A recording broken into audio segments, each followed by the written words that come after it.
اعوذ باللہ من الشیطان الرجیم بسم اللہ الرحمن الرحیم اللہم صلی علی محمد و آل محمد وعجل فرجہم۔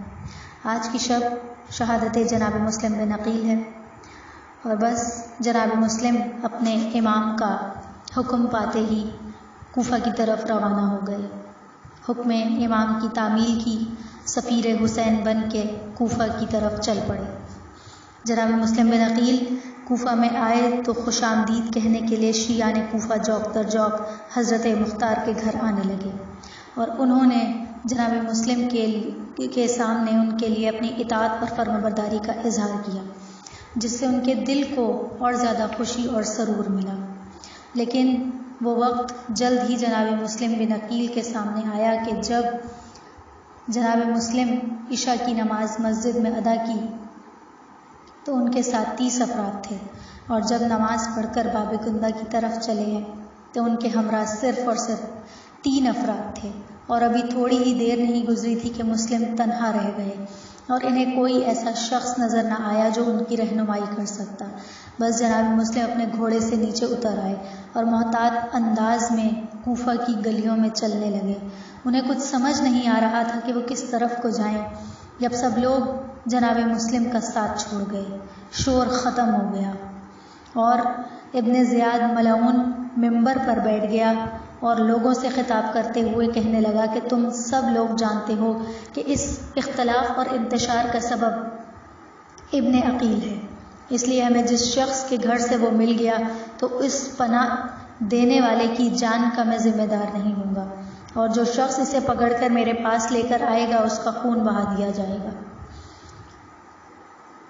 اے بندگان خدا، خدا سے ڈرو اور اپنی اطاعت اور بعہد کے عہد و پیمان پر کاربند رہو، اور خود اپنے لیے مشکلات پیدا نہ کرو۔ بس جناب مسلم کوفہ کی گلیوں میں بھٹکتے ہوئے ایک طرف کو نکل پڑے۔ جب انہی گلیوں میں چلتے ہوئے جناب مسلم جا رہے تھے تو وہاں پر ایک عورت کے گھر کے دروازے کے باہر رک گئے۔ اس عورت کا نام طوع تھا، یہ اشعث ابن قیس کی کنیز تھی۔ پھر اس نے اسے آزاد کر دیا اور کسی نے اس سے شادی کر لی۔ اس سے اس کا ایک بیٹا ہوا جس کا نام بلال تھا۔ اس وقت یہ لڑکا گھر سے باہر لوگوں کے ساتھ تھا، اور اس کی ماں دروازے پر کھڑی اس کا انتظار کر رہی تھی۔ جناب مسلم نے اس عورت سے پینے کے لیے پانی مانگا تو طوع نے انہیں سیراب کیا۔ جناب مسلم نے اس سے پوچھا کہ کیا آپ مجھے اپنے گھر میں ٹھہرا سکتی ہیں؟ آپ نے طوع کو اپنا تعارف کراتے ہوئے بتایا کہ میرا اس شہر میں کوئی رشتہ دار اور عزیز و اقارب نہیں رہتا، میں رسول خدا کے خاندان سے ہوں جو قیامت کے دن تمہاری شفاعت کریں گے، اور میرا نام مسلم ابن عقیل ہے۔ بس یہ سننا تھا کہ طوع انہیں اپنے گھر لے گئی، کمرے میں بٹھایا جہاں پر اس کا بیٹا آتا جاتا نہیں تھا۔ اس نے جناب مسلم کو کھانا پیش کیا، لیکن انہوں نے کھانے کو قبول نہ کیا۔ جب اس کا بیٹا گھر واپس آیا تو اس نے یہ محسوس کیا کہ اس کی ماں اس مخصوص کمرے میں زیادہ آ جا رہی ہے، تو اس نے اس کے متعلق پوچھا، لیکن اس کی ماں نے اس وقت اسے کوئی بات نہ بتائی، جب تک اس نے قسم اٹھا کر یہ نہ کہا کہ میں اس کے بارے میں کسی کو نہ بتاؤں گا۔ اور اس کے باوجود صبح کے وقت طوع کے بیٹے نے ابن زیاد کو خبر دے دی کہ مسلم میرے گھر میں چھپے ہوئے ہیں، تو اس نے اشعث ابن قیس کو قبیلہ بنو قیس کے 70 افراد کے ساتھ روانہ کیا تاکہ وہ جناب مسلم کو گرفتار کر سکے۔ جب جناب مسلم گھوڑوں کی ٹاپوں کی آوازیں سنی تو انہیں معلوم ہو گیا کہ ابن زیاد کے سپاہیوں کو میری خبر ہو گئی ہے، وہ میری جانب آ رہے ہیں۔ آپ اس وقت نماز فجر کے بعد تعقیبات اور دعاؤں میں مشغول تھے۔ آپ نے جلدی سے دعا کو ختم کیا، اپنے زرہ کو زیب تن کیا اور طوع سے کہا کہ تم نے نیکی اور بھلائی کا حق ادا کر دیا، رسول خدا تمہاری بروز قیامت شفاعت فرمائیں گے۔ میں گزشتہ رات اپنے چچا امیر المومنین جناب علی مرتضیٰ کو خواب میں دیکھا ہے، اور وہ مجھ سے کہہ رہے تھے کہ تم کل میرے پاس آ رہے ہو۔ اور جناب مسلم اپنی تلوار لہراتے ہوئے ابن زیاد کے سپاہیوں کی طرف بڑھے تو ان سپاہیوں نے ان کے گھر پر حملہ کر دیا اور دھاوا بول دیا، لیکن حضرت مسلم نے ان سب کو مار بھگایا۔ ابن زیاد ملعون کے سپاہیوں نے دوبارہ حملہ کیا تو آپ نے پھر انہیں پسپا کر دیا۔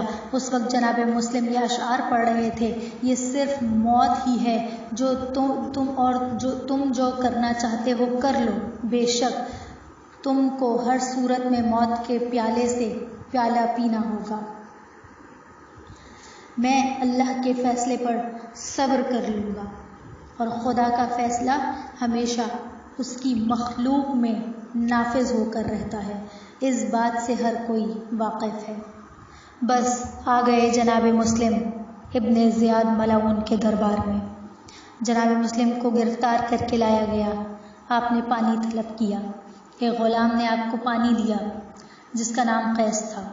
وہ حضرت مسلم کے لیے پانی لایا۔ جب جناب مسلم نے پانی پینا چاہا تو کوزہ خون سے بھر گیا۔ جب آپ نے تیسری دفعہ پانی پینے کا ارادہ کیا تو برتن بھی خون سے بھر گیا اور آپ کے سامنے کے 2 دانت ٹوٹ کر اس میں گر گئے۔ آپ نے یہ کہتے ہوئے کوزے کو رکھ دیا کہ اگر یہ میری قسمت میں ہوتا تو میں یہ پانی ضرور پی لیتا۔ ابن زیاد کا غلام باہر آیا اور جناب مسلم کو ابن زیاد کے دربار میں لے گیا۔ ابن زیاد کے سپاہیوں نے جناب مسلم سے کہا: کیا تم امیر کو سلام نہیں کرو گے؟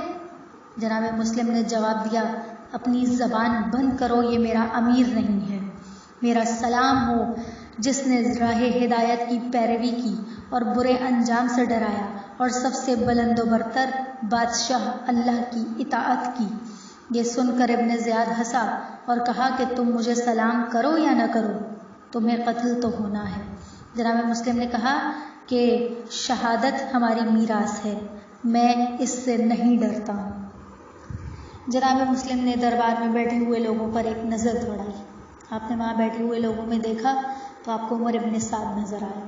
آپ نے اس سے کہا کہ میرے اور تمہارے درمیان رشتہ داری ہے، اس لیے مجھے تم سے ایک حاجت ہے، لہٰذا میری اس حاجت کو پورا کر دو جو کہ ایک راز ہے۔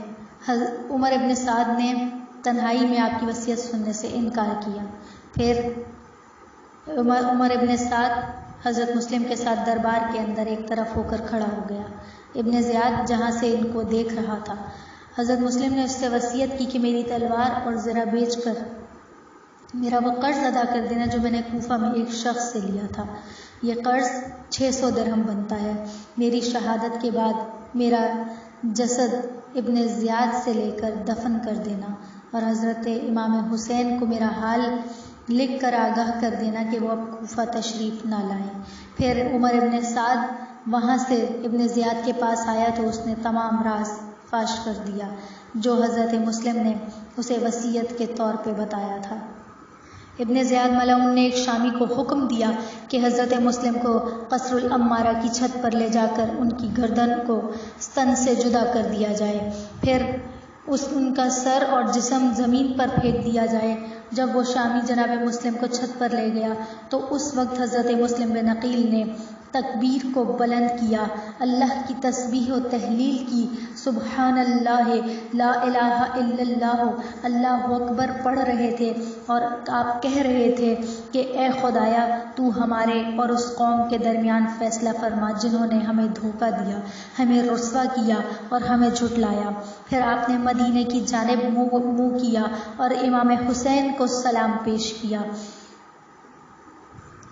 السلام علیکہ یا ابا عبداللہ الحسین، انا للہ و انا الیہ راجعون۔